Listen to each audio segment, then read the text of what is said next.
How low can Sydney clearance rates go?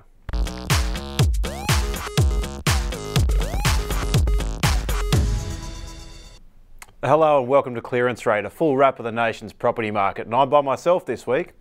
Well, Sydney's auction market is well and truly in slowdown mode after the city's clearance rate dropped to its lowest level in more than 2 years over the weekend.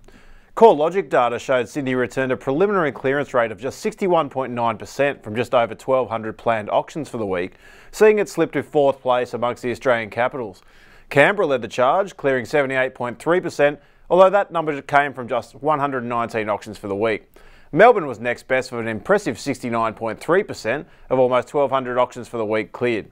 And this cemented its place as the country's new #1 performer under the hammer.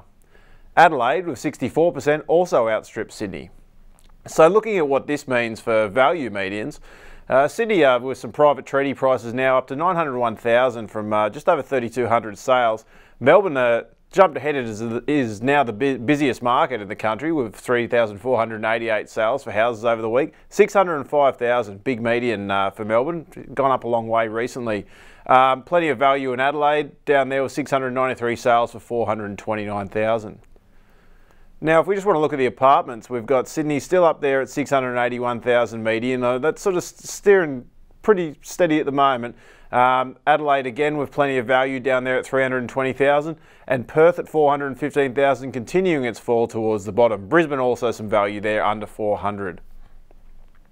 Looking at now value changes for the week, Sydney continuing its bit of negative movement over recent times, down 0.2% for the week, but it's still hardly the sort of crash that a lot of people seem to be talking about in the media. Melbourne also down 0.6%, but now starting to close the gap for the annual change with Sydney, just a couple of percent behind now. The other market's still pretty flat at the moment, and hopefully some growth for Brisbane coming up soon.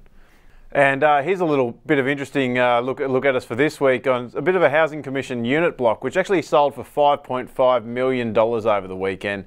This is in Millers Point, where John McGrath predicted in his McGrath report this suburb would go quite well this year coming, and it's not surprising with a lot of the government housing continuing to be sold off for multiple millions of dollars. This one had 4 units in the block. As you can see, it's quite dilapidated, but as you can also see through the windows there and off the balcony railings, it's a pretty nice location to be in. So, I mean, in these current times of this sort of market, it's only a matter of time until they keep selling off all of this stuff and make the most of it while they can. And that's all we've got time for this week. We'll be back next week, and hopefully I'll have a partner with me again.